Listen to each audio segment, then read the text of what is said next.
Hello everybody and happy Christmas.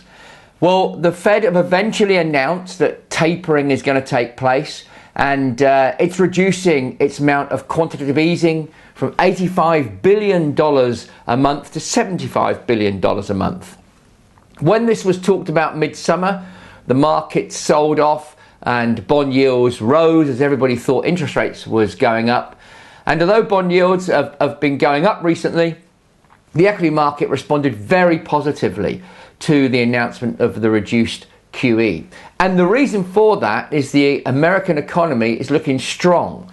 The motor industry is doing well, construction is beginning to pick up, house prices have been rising, and of course the energy sector is very strong. And the government deficit in the US is now down to 4% of GDP, i.e. there's a shortfall of 4% GDP between what the government spends and what it gets in every year.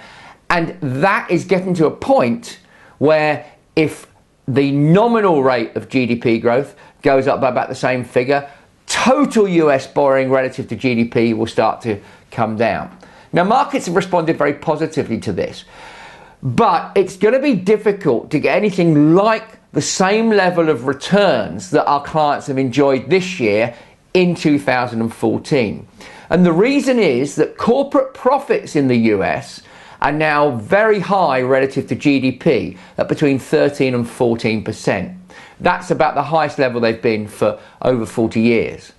If the economy doesn't pick up, then it will not be possible for companies to grow their earnings much beyond these levels. So, absent any economic growth next year, it could be a tough year for equities.